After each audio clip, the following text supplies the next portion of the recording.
Bueno, el día de hoy vamos a hablar acerca de qué es una prueba neuropsicológica. Mi nombre es Caterine Navarro Gutiérrez. Bueno, ¿qué es una prueba neuropsicológica? Es un proceso que pretende determinar el estado cognitivo y afectivo conductual de un sujeto, empleando como instrumentos los modelos teóricos, tests, entrevistas, cuestionarios y escalas que provienen de diferentes áreas de la psicología y neuropsicología. La evaluación neuropsicológica puede ser realizada tanto a sujetos que padecen de una enfermedad o un daño neurológico como a personas que padecen algún trastorno o patología psiquiátrica. Este que debe incluir exploración de capacidades o funciones cognitivas, atención, memoria, lenguaje, praxis, noticias, función ejecutiva del nivel de autonomía del sujeto en la vida cotidiana y en ocasiones la valoración de posibles cambios afectivos, conductuales y de personalidad secundarios a patologías neurológicas. Para la evaluación neuropsicológica es importante disponer de buenos instrumentos de medición, sensibilidad, especificidad, fiabilidad, validez, así como datos normativos de referencia sobre los mismos. Estos últimos permiten una correcta comparación del rendimiento del sujeto en las pruebas con el rendimiento de individuos de características demográficas similares para posteriormente discriminar entre situaciones normales y patológicas. El uso de tests y baterías neuropsicológicas está perfectamente representado en el modelo cuantitativo o psicométrico. Este modelo está centrado en los resultados, utiliza variables claramente especificadas y susceptibles de cuantificación. Nace en Estados Unidos con la escuela de Hallstatt. Por su parte, el modelo cualitativo, también de utilidad en neuropsicología, está centrado en el proceso de resolución de tareas de sujetos con lesión cerebral. Nace de la psicología soviética de la mano de Alexander Romanovich Luria. La medida puede expresarse de diferentes formas, ya sea nominal, ordinal, de intervalo y de razón, en relación con el fenómeno que se pretende medir. Ante cualquier dato cuantitativo debemos conocer las garantías en que nos ofrece y las limitaciones que presenta el instrumento utilizado, ya sea su fiabilidad y validez. La consistencia con que un instrumento es capaz de medir un determinado aspecto define la fiabilidad. La validez de un test hace referencia a lo que el test mide y cómo lo mide. El test en evaluación neuropsicológica. Según Crobach, un test es un procedimiento sistemático para observar conductas y describirlas con la ayuda de escalas numéricas y categóricas fijadas.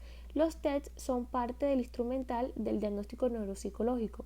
Hemos de considerar, sin embargo, que ningún test neuropsicológico es capaz por sí mismo de discriminar a todos los pacientes de una determinada entidad patológica, lo que obliga a utilizar baterías que exploren varias funciones cognitivas, y es que los resultados obtenidos de forma global a través de varios tests ofrecen más información en torno al tema estudiado que el análisis de cada uno de los tests por separado.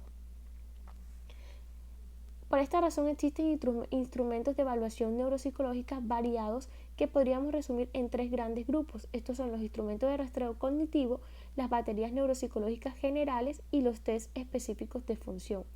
En la base de todos ellos, sobre todo en los dos primeros grupos, se encuentra la necesidad de explorar y comparar los rendimientos obtenidos entre aptitudes verbales y manipulativas. Ahora sí, el rastreo cognitivo, ¿en qué consiste? Este es un test breve, de fácil aplicación y que requiere un tiempo limitado de 5 a 10 minutos, útiles como instrumentos discriminativos entre situación normal y patológica. Las baterías neuropsicológicas generales informan sobre la situación cognitiva del paciente en profundidad, analizando pormenorizadamente los diversos subcomponentes. Deben contar con una serie de características básicas, explorar minuciosamente todas las esferas cognitivas, ser de fácil aplicación, adaptarse a cada sujeto y poseer una flexibilidad que permite evaluar las múltiples situaciones que presenta el estudio de la función mental. Así, podemos presentar las baterías neuropsicológicas generales de manejo más frecuente. Estas son la investigación neuropsicológica de Luria, está la batería Halstead-Reita, también está The Mental Status Examination in Neurology, está también la batería neuropsicológica de Luria, el test de Barcelona y la batería Luria. Referente a la investigación neuropsicológica de Luria, en ella están presentes sus tres unidades funcionales: la unidad que regula el tono y la vigilia, la unidad que obtiene, procesa y almacena información del mundo exterior, y unidad que programa, regula y verifica la actividad mental.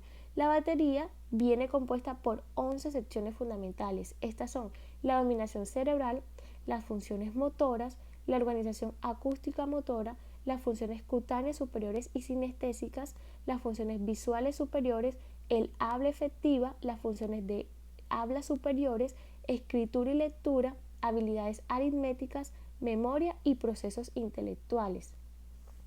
La batería neuropsicológica de Hallstead-Reitan, esta se basa sobre todo en un trabajo de Hallstead, parte del intento de identificar a sujetos con lesiones frontales. Sin embargo, la memoria se valora pobremente en esta batería. Algunos tests son poco sensibles. Sujetos con lesiones focales pueden puntar bien en la batería, pero no evalúa correctamente praxias y notcias. Acerca del formulario de grabación del examen de estado mental, este lo que hace es que valora las funciones superiores a través del análisis de los siguientes aspectos: observaciones conductuales, nivel de conciencia, atención, retención de dígitos, el lenguaje, la memoria, las praxias constructivas, las funciones cognitivas superiores, cálculo, interpretación de refranes, similitudes, las funciones corticales, afines, praxias ideatorias e ideomotoras, orientación derecha-izquierda, notcias digitales, notcias visuales, orientación geográfica y test del lóbulo frontal. El test de Barcelona comienza el estudio por la recogida de los siguientes datos: datos generales de archivo y personales, datos personales neuropsicológicos, datos neurológicos, antecedentes y condiciones de exploración. Valora las funciones superiores analizando aspectos a través de una exploración neuropsicológica sistematizada.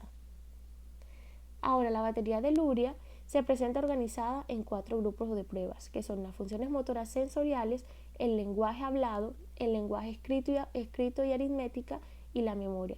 El primer grupo consta de 4 pruebas que evalúan en diferentes subtests aspectos relacionados con la motricidad, la audición, el tacto, sinestesia y la visión. El segundo grupo estudia el habla receptiva y el habla expresiva. El tercer grupo engloba tareas de lectoescritura y aritmética, y por último el cuarto grupo evalúa a través de dos subtests la memoria. Ahora por último tenemos los tests específicos especialmente elaborados para el estudio de determinadas funciones cognitivas, el lenguaje, la memoria, praxias, etc. En general, al comenzar un estudio neuropsicológico debemos tener en cuenta que se debe comenzar por la aplicación de las pruebas de rastreo cognitivo, y dependiendo de los resultados obtenidos en ellas, de la finalidad de la evaluación, de las quejas del paciente y de sus familiares, de la existencia de datos clínicos médicos o de neuroimagen importantes, se decidirá el camino a seguir. Muchas gracias.